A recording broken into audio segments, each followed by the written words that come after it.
so this is more severe. Next आते हैं, ये तक हो गया क्लिनिकल फीचर्स वगैरह क्या आएंगे। अब आते हैं क्लिनिकल फीचर्स क्या आएंगे बता रहा हूं, लेकिन अभी चलो क्लिनिकल फीचर्स बता देता हूं क्या क्या। क्लिनिकल फीचर्स क्या क्या आएंगे, पहले पेल्पिटेशन, ऑब्वियस सी बात है, कुछ भी हो रहा है there is increase in heart rate, palpitation हो रहा है। उसके बाद क्या हो सकता है कि देयर में भी, अगर this is due to increase intracranial pressure, there will be loss of memory. Pressure increase हो रहा है, there will be lack of concentration, dizziness. ये सारे सिम्टम्स उसी के वजह से, सिंपैथेटिक नर्वस सिस्टम जो इंक्रीज कर रहा है उस चीज की वजह से, सेंसिटिविटी उस चीज की वजह से। तो और क्या होगा, और होगा हेडेक, और क्या होगा, ब्रेथलेसनेस। ये बेसिक सिम्टम्स हैं। उसके बाद अगर दूसरे सिस्टम की कोई वजह से हो रहा है, वो हो सकता है, जैसे अगर सेरिब्रल कॉजेस की वजह से हो रहा है तो वहां पे और क्या क्या हो सकते हैं, वहां पे डिमेंशिया हो सकता है, हेडेक हो सकता है, और क्या हो सकता है, सीजर हो सकता है। उसके बाद क्या हो सकता है, अगर आर्टेरियोस्क्लेरोसिस की वजह से हो रहा है, उस पे आएंगे, आर्टेरियोस्क्लेरोसिस की वजह से हो रहा है तो वहां पे एंजाइना हो सकता है। रेनल आर्टेरियोस्क्लेरोसिस की वजह से हो रहा है, वहां पे हिमाचूरिया हो सकता है, वहां पे पॉलीयूरिया हो सकता है। यही मेन सिम्टम्स है।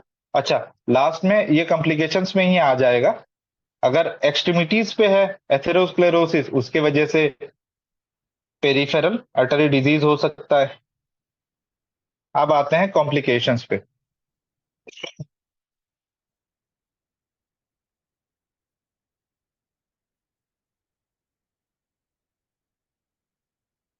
कॉम्प्लिकेशंस पे क्या है कि कॉम्प्लिकेशंस में पहला आते हैं न्यूरोलॉजिकल।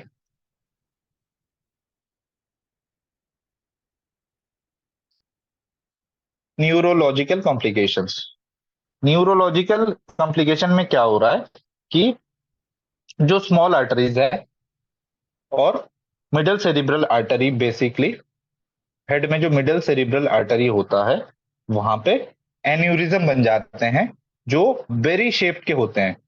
तो उसको बोलते हैं बेरी एन्यूरिज्म, क्योंकि प्रेशर इंक्रीज हो रहा है ब्लड वेसल में। तो ब्लड वेसल, जब कोई पार्ट अगर वीक होगा ब्लड वेसल में तो वो पार्ट विल डायलेट या रप्चर हो जाएगा। तो क्योंकि प्रेशर इंक्रीज कर रहा है बॉडी में ओवरऑल, और वो बेसिकली मिडल सेरिब्रल आर्टरी थोड़ा सा थिन होता है, जिसके वजह से वहां पे एन्यूरिज्म फॉर्म हो जाते हैं, जिसको बोलते हैं बेरी एन्यूरिज्म। और ये अगर रप्चर हो गया, बहुत इंपॉर्टेंट कंडीशन होता है, सब एराक्नॉइड हेमोरेज डेवलप कर सकता है। ये इंपॉर्टेंट है, कहाँ पे हेमोरेज हो सकता है, सब एराक्नॉइड haemorrhage.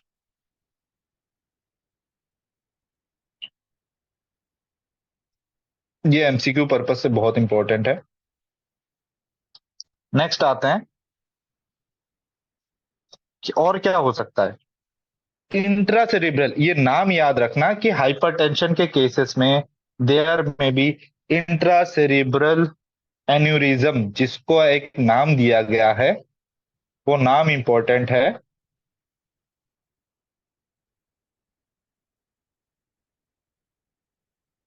Charcot बोचर्ड aneurysm. Charcot बोचर्ड aneurysm, ये हाइपरटेंशन के केसेस में, मेनली सेकेंडरी हाइपरटेंशन के केसेस में देखा जा सकता है। बहुत इंपॉर्टेंट है एमसीक्यू पर्पज से।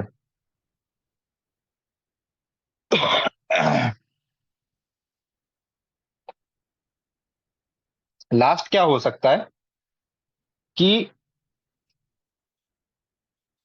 There is chronic increase in blood pressure, बहुत दिन से इंक्रीज हो रहा है ब्लड प्रेशर। तो ब्लड वेसल क्या होता है, एकस्टम्ड हो जाते हैं उस प्रेशर को झेलने के लिए। तो ब्लड वेसल जो था पहले, वो थिकर हो जाता है। जब थिकर हो जाता है तो ब्लड फ्लो डिक्रीज हो जाता है, क्योंकि लूमेन छोटा हो रहा है। अब ल्यूमेन छोटा हो रहा है तो there is decrease in blood flow. अब डिक्रीज इन ब्लड फ्लो होगा तो देयर विल बी इश्केमिया में डेवलप, इंफार्क्ट में डेवलप, जिसके वजह से there may be cerebral stroke. Neurological complication clear है?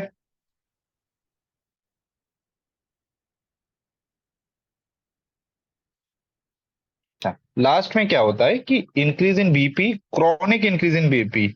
मान लो 3 साल 4 साल से पेशेंट का, तो बॉडी जैसे, अगर लेफ्ट वेंट्रिकल में प्रेशर इंक्रीज हो रहा है तो क्या होता है कि लेफ्ट वेंट्रिकल के मसल्स, कार्डियक मसल जो हैं वो थिकन हो जाते हैं, हाइपरट्रोफाइड हो जाते हैं। ये बॉडी का कंपेंसेटरी मैकेनिज्म है कि अगर ज्यादा ब्लड पंप करना पड़ रहा है। तो वहीं यहाँ पे क्या होता है कि मान लो ये कोई आर्टरी है, तो आर्टरी में कंटिन्यूअस प्रेशर आ रहा है, तो आर्टरी को भी तो उसको एकस्टम करने की कोशिश करेंगे कि artery will try to compensate. अब वो कंपेंसेटरी मैकेनिज्म क्या है, वो ये जो लूमेन है, ट्यूनिका इंटीमा है, उसको इंक्रीज कर देते हैं, थिकनेस। अब थिकनेस इंक्रीज हो रहा है तो अल्टीमेटली क्या हो रहा है, वो इंटीमा इंक्रीज हो रहा है। तो इंटीमा इंक्रीज हो रहा है तो पहले जितना सरफेस एरिया था ब्लड पास होने के लिए उससे अभी कम है।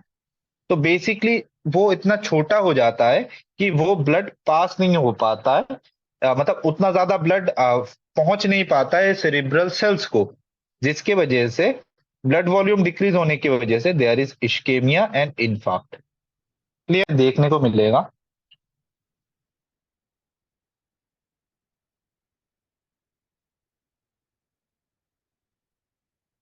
पहले तो देखने को मिलेगा देयर इज एट्रियोवेनस स्निकिंग। वो क्या होता है कि मान लो ये वेन्स है,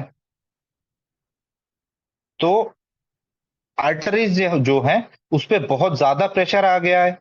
तो आर्टरीज जहां जहां से पास हो रहे हैं, मान लो यहां से पास हुए, यहां से पास हुए, यहां से पास हुए, यहां से पास हुए, तो क्या होता है कि ये जहां से अगर वेन्स के ऊपर से जा रहे हैं ना, तो ये वाला पोर्शन जो होता है वो कट ऑफ हो जाता है। इसमें वेन यहां पे ही खत्म हो जाता है, पहले वेन यहां तक जा रहा था, देखो यहां तक, कि जैसे एंड एंड हो जाता है और आर्टेरियोवेनस एनास्टोमोसिस हो जाता है। ऐसा देखने को मिलता है फंडोस्कोपी में कि ये आर्टरी है, सॉरी ये वेन है, और यहां से आर्टरी जा रहा है। तो अब क्या होता है कि ये जो लास्ट वाला पोर्शन है, ड्यू टू इंक्रीज इन और वेसोडाइलेटेशन की वजह से लास्ट वाला पोर्शन फंक्शनल नहीं रहता, कंप्रेशन की वजह से ऑफ द आर्टरी। तो वहां पे देखने को मिलता है एट्रियो वेनस निकिंग। नेक्स्ट क्या मिलता है, नेक्स्ट मिलता है कि अगर ये आर्टरीज हैं इन द रेटिना, तो वहां पे माइक्रो हेमोरेजेस देखने को मिलते हैं। ऐसे छोटे छोटे छोटे छोटे छोटे छोटे हेमोरेजेस देखने को मिलते हैं। पहला फीचर बहुत इंपॉर्टेंट फीचर है, माइक्रो हेमोरेज। वो कोई भी हाइपरटेंशन का रेटिनल फीचर बहुत इंपॉर्टेंट पूछते हैं कि माइक्रो हेमोरेजेस देखने को मिलते हैं। नेक्स्ट क्या देखने को मिलता है, उसके साथ एक्सुडेट्स, क्योंकि ब्लड प्रेशर इंक्रीज हो रहा है, तो वहां पे एक्सुडेट फॉर्म्स होते हैं ऐसे ब्लड वेसल के आसपास, और साथ में वहां पे एन्यूरिज्म्स भी देखने को मिलते हैं। ऐसे छोटे छोटे एन्यूरिज्म्स देखने को मिलते हैं, एक्सुडेट और एन्यूरिज्म। और ये जो स्पॉट्स देखने को मिलते हैं बहुत इंपॉर्टेंट है, याद रखना, ये जो स्पॉट्स देखने को मिलते हैं इसको बोलते हैं कॉटन ऊल स्पॉट्स। मेनली किस चीज में देखने को मिलता है, वो मिलता है डायबिटिक रेटिनोपैथी में। डायबिटिक रेटिनोपैथी में बहुत बार पूछा गया है। डायबिटिक रेटिनोपैथी में कॉटन ऊल स्पॉट्स देखने को मिलता है, और यही होता है कॉटन ऊल स्पॉट्स। लास्ट क्या होता है, लास्ट होता है कि अगर ये ऑप्टिक डिस्क है तो there is increase in the size of the optic disc due to pressure, जिसको बोलते हैं papilloedema, swelling of optic disc, swelling of optic disc, जिसको बोलते हैं पेपिलो इडीमा।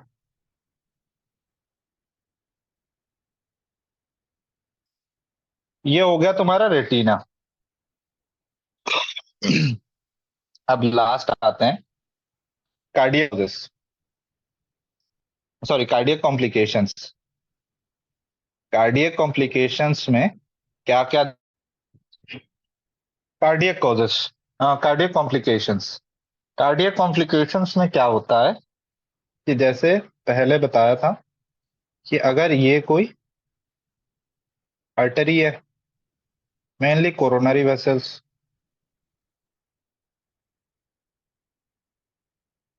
अब कोरोनरी वेसल्स में क्या होता है कि प्लेक्स बन जाते हैं,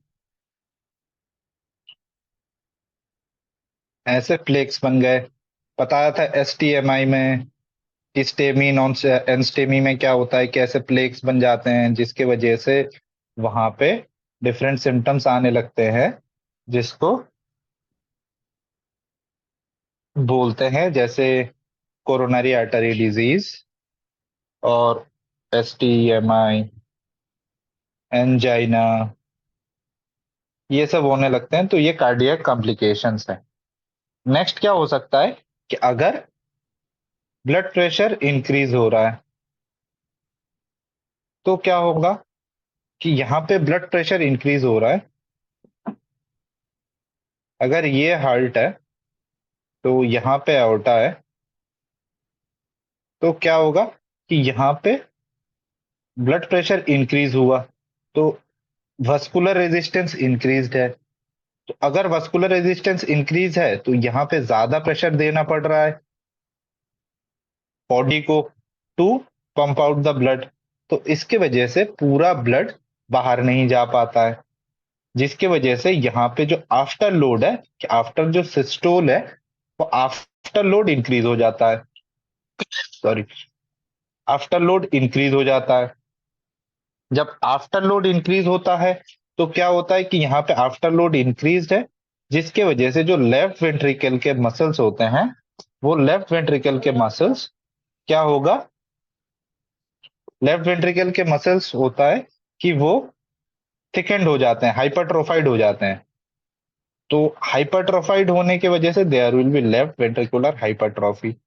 लेकिन यहाँ पे ब्लड वॉल्यूम इंक्रीज होता रहता है, बैक फ्लो की वजह से क्या होता है कि यहाँ पे भी इंक्रीज होता है ब्लड प्रेशर, जिसकी वजह से अल्टीमेटली यहाँ पे पल्मोनरी इडीमा डेवलप होता है, पल्मोनरी इडीमा डेवलप होता है, पल्मोनरी हाइपरटेंशन होता है, उसके बाद पल्मोनरी इडीमा डेवलप होता है। नेक्स्ट क्या हो सकता है कि there may be aortic dissection. Aortic dissection क्या होता है कि मान लो ये एओर्टा है, यहाँ पे जो ट्यूनिका इंटीमा होता है ना, वो बहुत थिन हो जाता है ड्यू टू ब्लड प्रेशर। अब ब्लड प्रेशर की वजह से थिनिंग हो रहा है वॉल का, जिसकी वजह से कभी कभी क्या होता है कि ये ट्यूनिका इंटीमा डाइसेक्ट होके एक ऐसा पोर्शन निकल जाता है कि ऐसे टाइप का, कि ये वाला पोर्शन बाहर आ गया, ये ट्यूनिका इंटीमा ही है, और यहाँ पे ब्लड एक्युमुलेट हो गया। तो ये जो एक्युमुलेशन हो गया कि यहाँ पे वीक वेसल है, क्योंकि ड्यू टू कंटिन्यूअस प्रेशर अगर कहीं पे भी दोगे तो वो चीज वीक हो जाएगा, कि प्रेशर पड़ते पड़ते पड़ते पड़ते, तो वो वीक वेसल है। वीक वेसल की वजह से there will be a rip in tunica intima. अब ट्यूनिका इंटीमा रिप हो जाएगा तो वहां पे एओर्टिक डाइसेक्शन प्रोड्यूस हो रहा है। एओर्टिक डाइसेक्शन प्रोड्यूस हो रहा है तो जिसके वजह से क्या हो रहा है, देयर इज ब्लड फ्लो जो होता है, तो एओर्टिक डाइसेक्शन की वजह से फिर ब्लड फ्लो फिर डिक्रीज होता है। तो बेसिकली एओर्टिक डाइसेक्शन यहाँ पे जो हो रहा है वो है एक कॉम्प्लिकेशन कार्डियक। नेक्स्ट क्या हो सकता है कि एथेरोस्क्लेरोसिस जो होता है वो अगर लोअर एक्सट्रीमिटीज पे होने लगे तो वहां पे क्या होता है कि लिम्स वगैरह में यहाँ पे मान लो एथेरोस्क्लेरोटिक चेंजेस हो गए हैं, ऐसे प्लेक्स बन गए हैं, तो जिसकी वजह से क्या होता है कि लोअर एक्सट्रीमिटीज में जो होता है वहां पे सही से ब्लड नहीं पहुंच पाता है, ब्लड फ्लो डिक्रीज होता है, जिसके वजह से क्लॉडिकेशन डेवलप होता है, पेरिफेरल आर्टरी डिजीज डेवलप होता है। लास्ट जो होता है कि एन्यूरिज्म हो सकता है कि ब्लड प्रेशर इंक्रीज हो रहा है, जैसे पहले बताया था ब्लड प्रेशर की वजह से यहाँ पे इतना ज्यादा ब्लड आ गया कि यहाँ पे एन्यूरिज्म होता है, वीकनेस ऑफ द वल्स,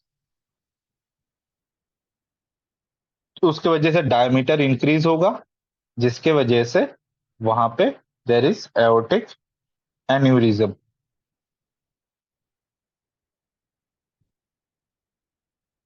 एक और चीज होता है कि ये जो एओर्टा है, एओर्टा के वेसल्स के लेयर्स को सप्लाई करने के लिए जो ब्लड वेसल्स होते हैं उसको बोलते हैं वासा वेसोरम।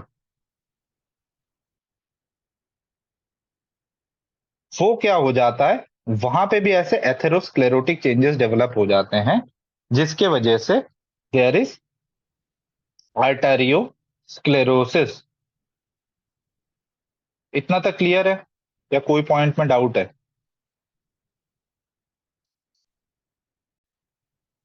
अब नेक्स्ट आते हैं, लास्ट जो होता है वो होता है रीनल। रीनल में क्या होगा, रीनल जो स्मॉल वेसल्स होते हैं, स्मॉल ब्लड वेसल्स का थिकनिंग हो जाएगा। जैसे थिकनिंग होने की वजह से क्या होगा कि मान लो ये बाउमन्स कैप्सूल है,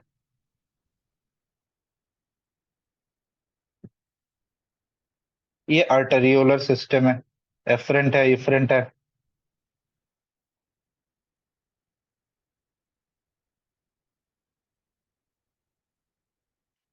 यहां पे क्या हो रहा है, ये बस ब्लड फ्लो बस फिल्ट्रेट प्रोड्यूस करने में ही हेल्प नहीं करता, यहां से ब्लड फ्लो जो होता है वो बाउमन्स कैप्सूल में भी जाता है ये ब्लड। तो इसके वजह से क्या हो रहा है कि यहां पे अगर थिकनिंग हो जाता है तो थिकनिंग हो रहा है, थिकनिंग की वजह से क्या होगा, there will B decreased O2, क्योंकि यहाँ पे पास नहीं हो पा रहा है, ये थिकन हो गया है। अब डिक्रीज्ड O2 होगा तो देयर विल बी इस्केमिया। अब इस्केमिया होगा तो there will be fibrosis, injury होगा बेसिकली किडनी का, देयर विल बी एट्रोफी। और कभी कभी क्या होता है कि सम केसेस में एक्यूट राइज हो जाता है, बहुत जल्दी बहुत हाई प्रेशर हो जाता है, हाई बीपी हो जाता है, उस केसेस में कभी कभी वेसल्स रप्चर कर जाते हैं,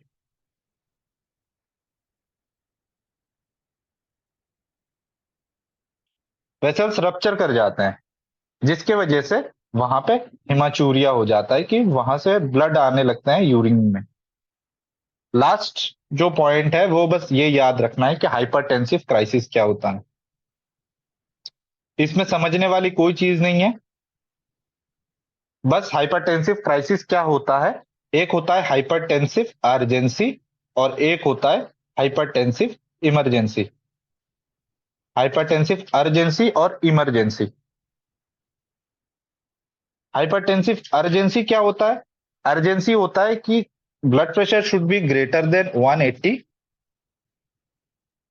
बाई 120, यहां पे भी ग्रेटर देन होगा 180 बाई 120, लेकिन यहां पे विदाउट टारगेट ऑर्गन डैमेज, कि कोई भी ऑर्गन्स में जैसे किडनी वगैरह, कार्डियक या न्यूरोलॉजिकल टारगेट ऑर्गन डैमेज नहीं होगा, और यहां पे होगा विथ टारगेट ऑर्गन डैमेज, जहां पे टारगेट ऑर्गन का डैमेज हो जाता है। वो होता है इमरजेंसी, नहीं तो अर्जेंसी। लास्ट अगर डायग्नोसिस की बात करें तो अगर सेकेंडरी हाइपरटेंशन की हमें बताया जाए कि डायग्नोसिस कैसे करेंगे, कि रेनल कॉज की वजह से होगा, तो तीन चीजें बताया था मैंने। एक बताया था फाइब्रोमस्कुलर डिस्प्लेशिया, दूसरा बताया था रेनल आर्टरी स्टेनोसिस या पीसीकेडी। वो सीधा तुम्हारा आ जाएगा, यूएसजी करवाओ पेशेंट को, या तो रेनल आर्टरी स्टेनोसिस या पीसीकेडी या फाइब्रो मस्कुलर डिस्प्लेशिया, तीनों देखने को मिल जाएगा। कैसे डिफरेंशिएट करे कॉज को। अब अगर ये तीनों नहीं है, दूसरा कोई कॉज है, तो क्या होगा, केएफटी करवाओ पेशेंट को, वहां पे इंक्रीज बीयूएन और इंक्रीज क्रिएट मिल जाएगा तुमको। और अगर और कोई रीजन है तो वहां पे यूरिन एनालिसिस में हिमाचूरिया और प्रोटीन यूरिया मिल जाएगा।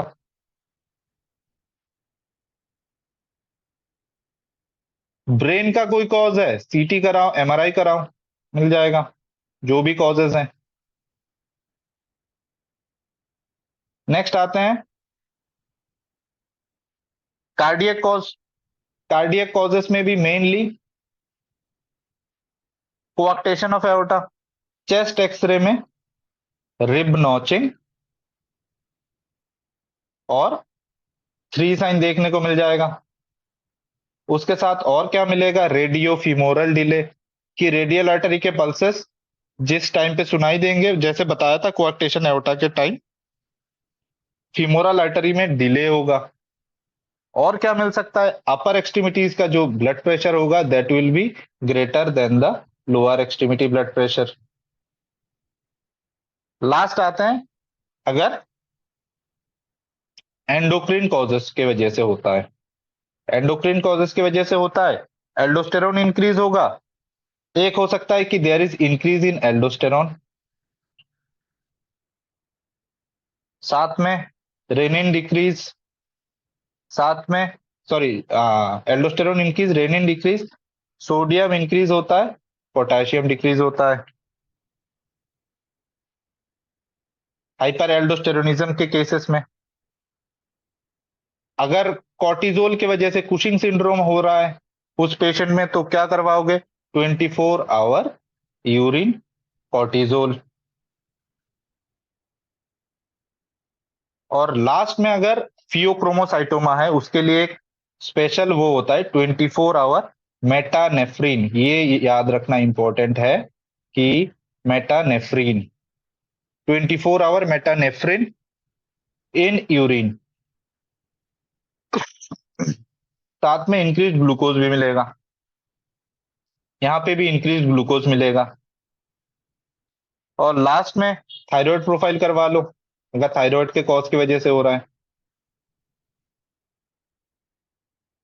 बस इतना तक कंप्लीट है हाइपरटेंशन।